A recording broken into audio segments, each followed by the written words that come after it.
ಮಿತ್ರರೇ ನಮಸ್ಕಾರ. ಮಿತ್ರರೇ, ಬಂಗಾಳದಲ್ಲಿ ಬಿಜೆಪಿ ಸರ್ಕಾರ ರಚನೆಯಾದ ದಿನದಿಂದಲೂ ಕೂಡ ಆ ಸರ್ಕಾರ ಹೇಗೆ ಟೇಕ್ ಆಫ್ ಆಗಿದೆ, ಏನೇನು ನಿರ್ಧಾರ ಮಾಡ್ತಾ ಇದೆ, ಯಾವ ವಿಚಾರದಲ್ಲಿ ದೊಡ್ಡ ದೊಡ್ಡ ನಿರ್ಧಾರಗಳನ್ನು ಕೈಗೊಳ್ತಾ ಇದೆ, ಇದೆಲ್ಲದರ ಬಗ್ಗೆ ನಿಮಗೆ ಮಾಹಿತಿ ಕೊಡ್ತಾ ಇದ್ದೆ. ಯಾಕೆ ಅಂತಂದರೆ ನಿಮಗೂ ಕೂಡ ಕುತೂಹಲ ಇದೆ. ಬಂಗಾಳದಲ್ಲಿ ಬಿಜೆಪಿ ಅಧಿಕಾರಕ್ಕೆ ಬರಬೇಕು ಅಂತ ನೀವು ಬಯಸಿದ್ರಿ. ಹೀಗೆ ಜನರಲ್ಲಿ ಭಾರಿ ನಿರೀಕ್ಷೆಯನ್ನು ಮೂಡಿಸಿ ಅಧಿಕಾರಕ್ಕೆ ಬಂದಂತಹ ಈ ಬಿಜೆಪಿ ಸರ್ಕಾರ ಈಗೇನು ಮಾಡ್ತಾ ಇದೆ, ನಿಜವಾಗ್ಲೂ ಜನರ ಆಶೋತ್ತರಕ್ಕೆ ಸರಿಯಾಗಿ ನಡೆದುಕೊಳ್ತಾ ಇದೆಯಾ, ಅದನ್ನು ಕೂಡ ಹೇಳುವಂತಹದ್ದು ನನ್ನ ಜವಾಬ್ದಾರಿ ಅಲ್ವಾ. ಹೀಗಾಗಿ ಅದರ ಬಗ್ಗೆ ಕಂಟಿನ್ಯೂಯಸ್ ಆಗಿ ಮಾಹಿತಿ ಕೊಡ್ತಾ ಇದ್ದೀನಿ. ಇವತ್ತು ಕೂಡ ಈ ವಿಡಿಯೋದಲ್ಲಿ ಕೆಲವೊಂದಷ್ಟು ಇಂಪಾರ್ಟೆಂಟ್ ವಿಚಾರಗಳನ್ನು ನಿಮಗೆ ಹೇಳ್ತೀನಿ. ಆರ್ಜಿಕರ್ ರೇಪ್ ಕೇಸ್ನಲ್ಲಿ ಒಂದು ಮಹತ್ವದ ಡೆವಲಪ್ಮೆಂಟ್ ಆಗಿದೆ. ಮಮತಾ ಬ್ಯಾನರ್ಜಿಯವರ ಟಿಎಂಸಿ ಪಕ್ಷದಲ್ಲಿ ಒಂದು ದೊಡ್ಡ ಬೆಳವಣಿಗೆ ಆಗಿದೆ. ಇಡೀ ಟಿಎಂಸಿ ಪಕ್ಷ ಶೇಕ್ ಆಗಿದೆ.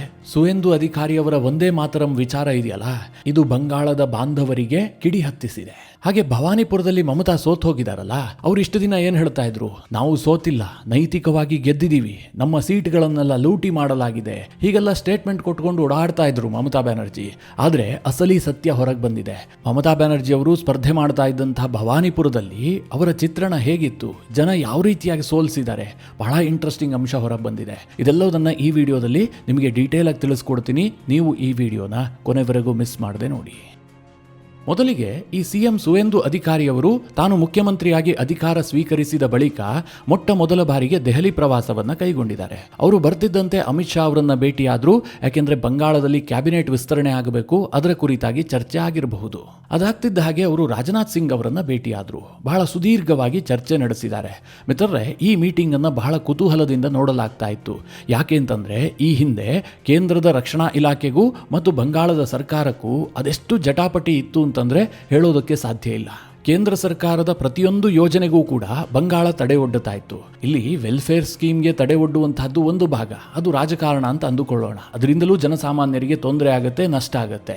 ಆದರೆ ಬಾರ್ಡರ್ ಸುರಕ್ಷತೆ, ದೇಶದ ಸುರಕ್ಷತೆ, ಈ ವಿಚಾರದಲ್ಲೂ ಕೂಡ ಬಂಗಾಳದ ಸರ್ಕಾರ ಕೇಂದ್ರಕ್ಕೆ ಸಾಥ್ ಕೊಡ್ತಾ ಇರಲಿಲ್ಲ. ಪ್ರತಿ ಬಾರಿಯೂ ಕೂಡ ಬಂಗಾಳದಿಂದ ಆಗ್ತಾ ಇದ್ದಿದ್ದು ಅಡ್ಡಿಯೇ.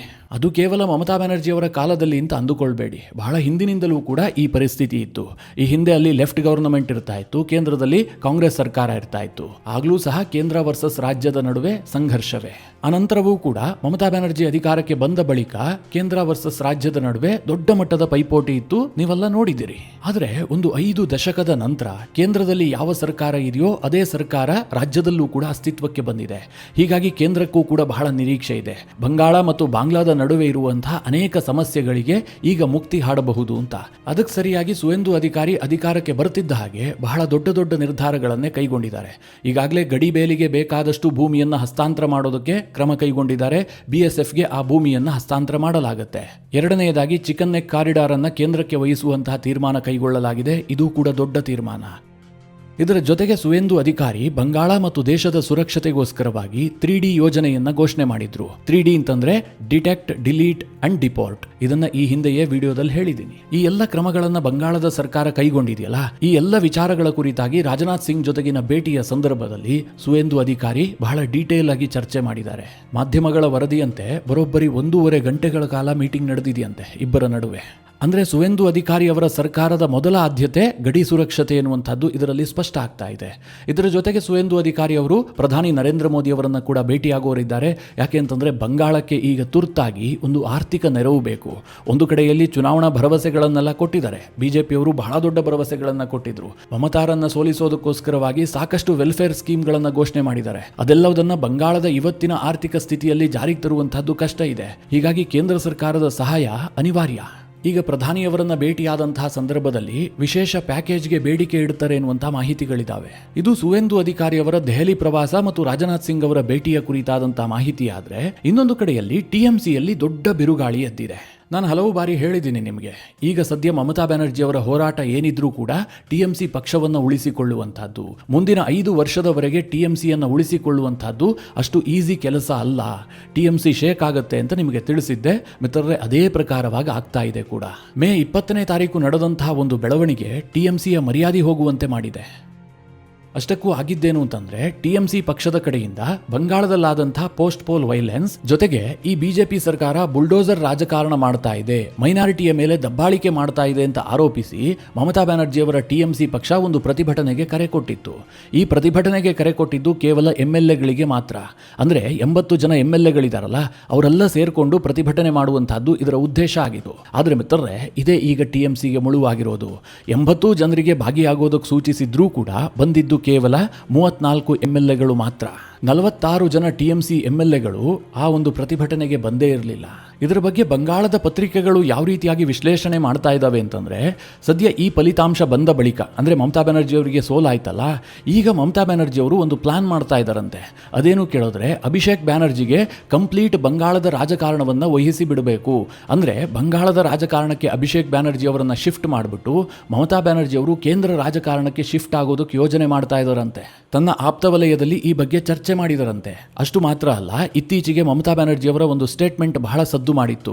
ಅದೇನು ಕೇಳಿದ್ರೆ, ಕೇಂದ್ರದಲ್ಲೇ ಬಿಜೆಪಿ ಅಧಿಕಾರವನ್ನು ಕಳೆದುಕೊಳ್ಳುತ್ತೆ, ನಾನು ಕೇಂದ್ರಕ್ಕೂ ಕೂಡ ಡಿಸ್ಟರ್ಬ್ ಮಾಡ್ತೀನಿ, ಮೋದಿ ಅವರನ್ನ ಕೂಡ ಅಧಿಕಾರದಿಂದ ಇಳಿಸ್ತೀನಿ ಅಂತ ಅವರೊಂದು ಸ್ಟೇಟ್ಮೆಂಟ್ ಕೊಟ್ಟಿದ್ರು ಇಂಟರ್ನಲ್ ಮೀಟಿಂಗ್ನಲ್ಲಿ.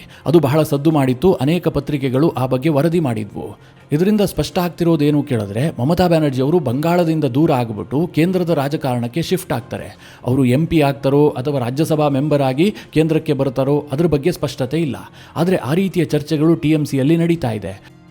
ಅದಕ್ಕೆ ಪ್ರತಿಯಾಗಿ ಈಗ ಕೇಂದ್ರ ರಾಜಕಾರಣ ಮಾಡ್ತಾ ಇರುವಂತಹ ಮಮತಾ ಬ್ಯಾನರ್ಜಿಯವರ ಸೋದರಳಿಯ ಅಭಿಷೇಕ್ ಬ್ಯಾನರ್ಜಿ ಇದ್ದಾರಲ್ಲ, ಅವರನ್ನು ಬಂಗಾಳಕ್ಕೆ ಶಿಫ್ಟ್ ಮಾಡಿಬಿಟ್ಟು ಬಂಗಾಳದ ಅಷ್ಟೂ ರಾಜಕಾರಣವನ್ನು ಅವರೇ ನೋಡಿಕೊಳ್ಳುವಂತೆ ಮಾಡುವಂಥದ್ದು ಮಮತಾ ಬ್ಯಾನರ್ಜಿಯವರ ಉದ್ದೇಶ ಆಗಿದೆಯಂತೆ.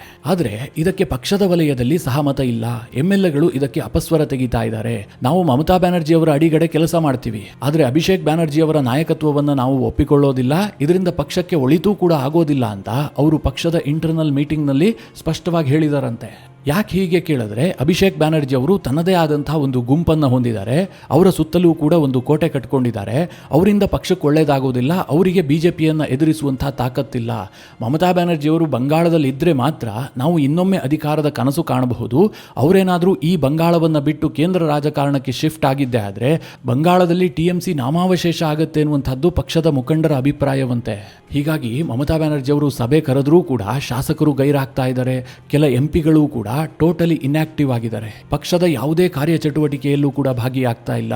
ಹೀಗಾಗಿ ಮಿತ್ರರೇ, ಬಂಗಾಳದ ಪತ್ರಿಕೆಯಲ್ಲಿ ಕೆಲವೇ ದಿನಗಳ ಹಿಂದೆ TMC ಅಂತಂದ್ರೆ ಪಶ್ಚಿಮ ಬಂಗಾಳ, ಪಶ್ಚಿಮ ಬಂಗಾಳ ಅಂತಂದ್ರೆ TMC, ಆ ಮಟ್ಟಿಗೆ ವ್ಯಾಖ್ಯಾನ ಮಾಡ್ತಾ ಇದ್ದಂತಹ ಪತ್ರಿಕೆಗಳೇ ಇವತ್ತು TMCಯ ಅಳಿವು ಉಳಿವಿನ ಬಗ್ಗೆ ಚರ್ಚೆ ಮಾಡೋದಕ್ಕೆ ಶುರು ಮಾಡಿದವೆ. ಅದೇನೇ ಇರಲಿ, ನೋಡೋಣ TMC ಕತೆ ಏನಾಗುತ್ತೆ ಅಂತ. ಇನ್ನು ಬಂಗಾಳದ ರಿಸಲ್ಟ್ ಬರ್ತಿದ್ದ ಹಾಗೆ ಮಮತಾ ಬ್ಯಾನರ್ಜಿ ಅವರು ಅದನ್ನು ಒಪ್ಕೊಂಡಿರಲಿಲ್ಲ, ಅದನ್ನು ತಿರಸ್ಕಾರ ಮಾಡಿದ್ರು, ರಾಜೀನಾಮೆಯನ್ನು ಕೂಡ ಕೊಟ್ಟಿರಲಿಲ್ಲ. ಕೊನೆಗೆ ರಾಜ್ಯಪಾಲರೇ ವಜಾ ಮಾಡಬೇಕಾದಂತಹ ಸನ್ನಿವೇಶ ಕೂಡ ಬಂತು. ಆದರೆ ಮಮತಾ ಬ್ಯಾನರ್ಜಿ ಏನು ಹೇಳ್ತಾ ಇದ್ರು, ಈ ಚುನಾವಣೆಯನ್ನ ನಾನು ಸೋತಿಲ್ಲ, ನೈತಿಕವಾಗಿ ನಾವೇ ಗೆದ್ದಿರುವಂತಹದ್ದು, ಓಟನ್ನು ಲೂಟಿ ಹೊಡೆಯಲಾಗಿದೆ, ಸೀಟ್ಗಳನ್ನು ಲೂಟಿ ಹೊಡೆಯಲಾಗಿದೆ, ಈ ರೀತಿಯಾದಂತಹ ಒಂದು ನರೇಟಿವ್ ಬಿಲ್ಡ್ ಮಾಡೋದಕ್ಕೆ ಅವರು ಎಲ್ಲಾ ರೀತಿಯಲ್ಲೂ ಯತ್ನ ಮಾಡಿದ್ರು.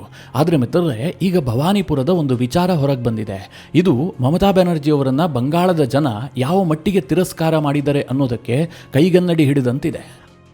ಅದೇನು ಕೇಳಿದ್ರೆ, ಮಮತಾ ಬ್ಯಾನರ್ಜಿ ಅವರು 3 ಬಾರಿ ಗೆದ್ದಿದ್ದಂತಹ ಭವಾನಿಪುರ ಕ್ಷೇತ್ರ ಇದೆಯಲ್ಲ, ಅಲ್ಲಿ ಈ ಬಾರಿ ಸುವೇಂದು ಅಧಿಕಾರಿ ವರ್ಸಸ್ ಮಮತಾ ಬ್ಯಾನರ್ಜಿ ನಡುವೆ ಫೈಟ್ ಆಗಿತ್ತು. ಭವಾನಿಪುರ ಕ್ಷೇತ್ರ ವ್ಯಾಪ್ತಿಯಲ್ಲಿ ಒಟ್ಟು ಇರುವಂತಹದ್ದು 267 ಪೋಲಿಂಗ್ ಬೂತ್ಗಳು. ಈ 267 ಬೂತ್ಗಳಿದ್ವಲ್ಲ, ಇದರಲ್ಲಿ ಸುವೇಂದು ಅಧಿಕಾರಿ ಅವರು 207 ಬೂತ್ಗಳಲ್ಲಿ ಮುನ್ನಡೆಯನ್ನ ಸಾಧಿಸಿದ್ದಾರೆ.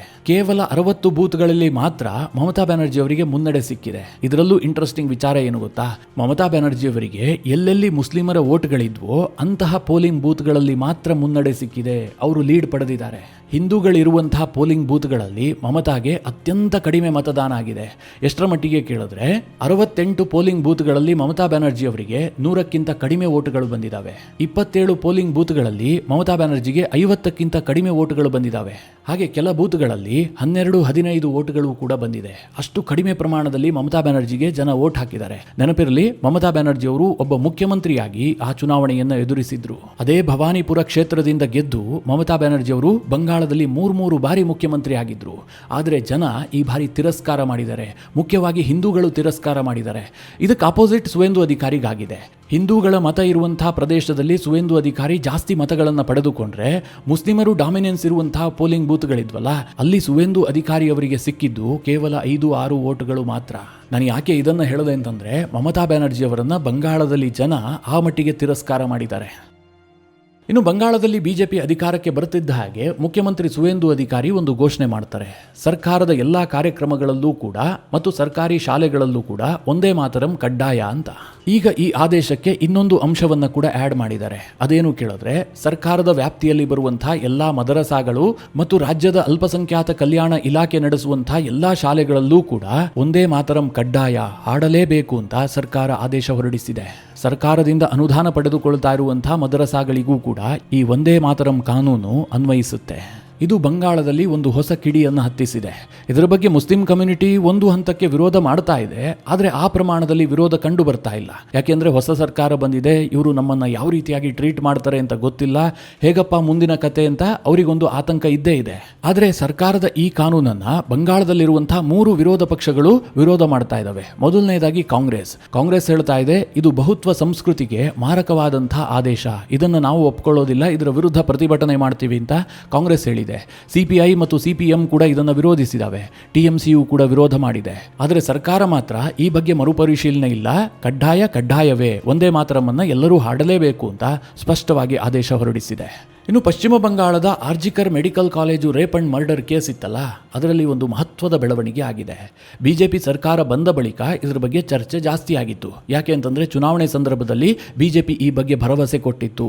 ಈ ಕೇಸನ್ನು ಮುಚ್ಚಾಕೋದಕ್ಕೆ ಯತ್ನ ಮಾಡದಂತವರಿಗೆ ಶಿಕ್ಷೆ ಕೊಡಿಸೋದಾಗಿ ಬಿಜೆಪಿ ಅವರು ಹೇಳಿದ್ರು.